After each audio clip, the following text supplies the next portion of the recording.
काय सांगाल आज पिंपरी चिंचवडमध्ये राशीमध्ये आहात, आजची भावना काय आहे सगळं वातावरण?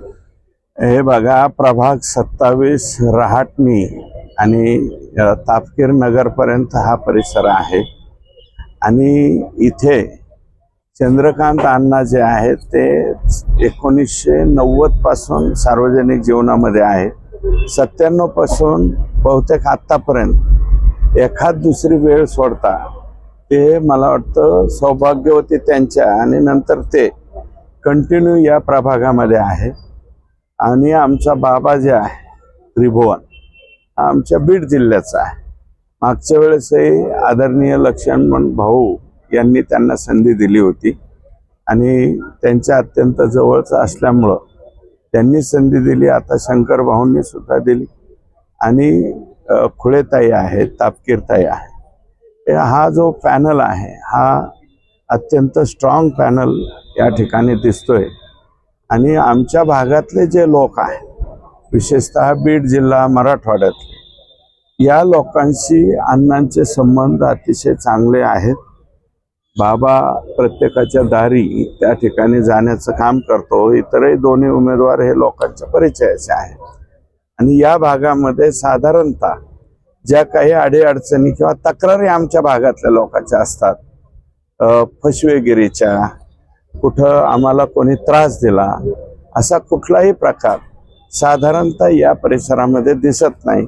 याचं कारण या प्रभागामध्ये अण्णांचं असलेलं काम निश्चितपणे येतंय. आणि काही तक्रारी आमच्याकडे आल्या तर आम्ही अण्णांकडे सांगतो आणि पूर्वी लक्ष्मण भाऊंना सांगायचो, आता शंकर भाऊंना त्या ठिकाणी सांगतो. आणि निश्चितपणे या भागात फसवाफसवीचे वगैरे प्रकार हे साधारणतः नाहीत. हे आउटस्कर्ट्सला मात्र मोठ्या प्रमाणावरती तक्रारी येतात, इथे मात्र नाही. आणि त्याच्यामुळं आमच्या भागातला मतदार हा 100% या पॅनलशी, भारतीय जनता पार्टीच्या पॅनल बरोबर राहील. तुम्ही फसवाफसवीचा एक मुद्दा सांगितला की या भागातून तशा तक्रारी नाहीत, पण शेजारतीच वार्ड आहे खेरगावमध्ये राष्ट्रवादी काँग्रेसच्या एका उमेदवारांना समोर एक जण घर बांधतोय, त्यांच्याकडून जागा विकत घेतली, पण त्यांना तो प्रचंड त्रास आहे. आणि तुम्ही अण्णांवरती जबाबदार दिली की तसं शेजारी कुठं जरी दिसलं तर त्याच्यावर लक्ष घाला.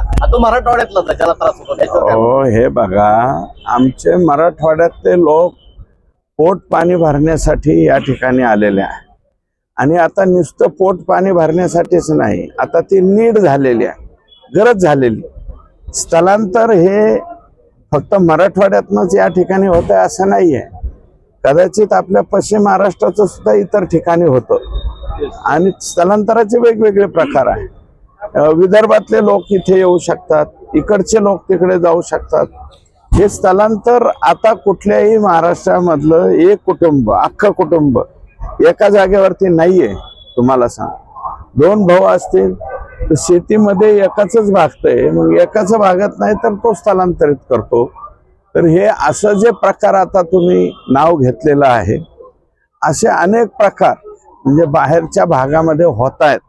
आमच्या कानावरती तक्रारी येत आहे की आमच्याकडनं पैसे घेतले, प्लॉटच दिला नाही, परत पैसे परत मागायला गेलं तर मग चिरीमिरी करून द्यायचे, घ्या 10,000, घ्या 5,000, घेताना मात्र 10, 12, 13 लाख रुपये घ्यायचे आणि परत देताना मात्र 10, 5 हजारांनी पैसे घेतल्यावर त्या माणसाचं नेमकं मन काय म्हणत असेल. तर असे जे फसवाफसवी करतात, काही ठिकाणी आमचे लोक पाठीमागे राहत असले त्याचा रस्ता बंद करून टाकणं, मग ते रस्ता बंद करायचा, अडवून काहीतरी मागायचा, असे काही प्रकार होत आहे.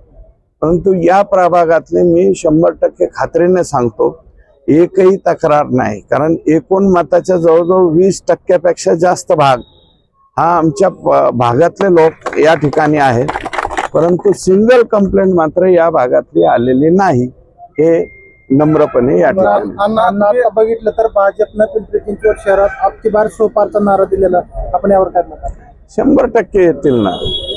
सीट्स जे आहेत, काय आहे की अनेक प्रभावी लोक हे आजपर्यंत राष्ट्रवादी काँग्रेस पक्षाबरोबर होते, जे ग्रामीण भागातले मूळ गावकरी. हे प्रभावी लोक जे आहेत ते मागील काही दिवसापर्यंत हे राष्ट्रवादीमध्ये होते.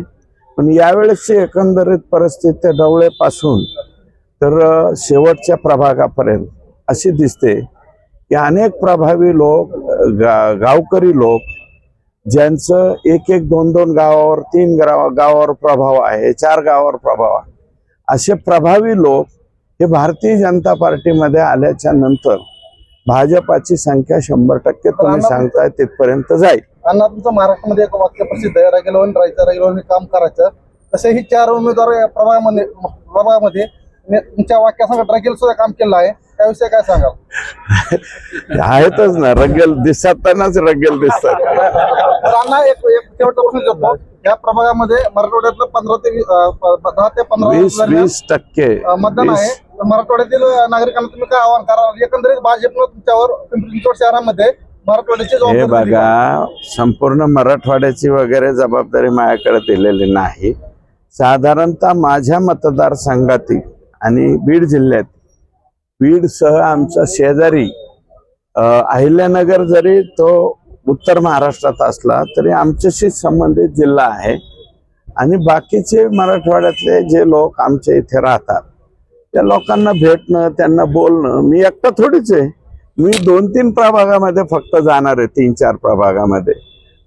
पक्षाला ज्यांना ज्यांना वाटतं त्यांना पक्ष या ठिकाणी पाठवतोय. आणि मोठ्या प्रमाणावरती मला वाटतं अनेक आमदार, आता मी तर आलो, परंतु आणखी सुद्धा धाराशिवचे काही आमदार येतील, लातूरचे काही आमदार येतील, वेगवेगळ्या भागातले आमदार येऊन आपापल्या भागातला, कारण हा लोकशाहीचा सर्वात मोठा सोहळा आहे. या सोहळ्यामध्ये लोकांच्या पर्यंत जाणं, त्यांना विनवणी करणं, विनंती करणं, प्रसंगी पदर पसरणं आपण म्हणतो, झोळी पसरणं म्हणतो, ते लोकांच्या पुढे जाऊन हा एकमेव मार्ग बाबासाहेबांनी आम्हाला दिलेला आहे, तो आम्ही 100% पार पाडतो.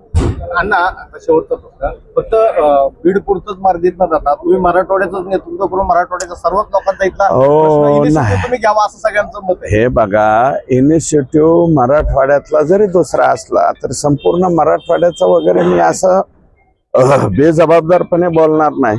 पण माझ्या मतदारसंघातलं म्हणलंय मी, आणि त्याचबरोबर आमच्या भागातला, मराठवाड्यातला 8ही जिल्ह्यातला कुठला असला, त्यांनी काही प्रॉब्लेम सांगितला तर तो आम्हाला मांडावाच लागेल ना. प्रश्न 100% आम्ही त्या ठिकाणी मांडू.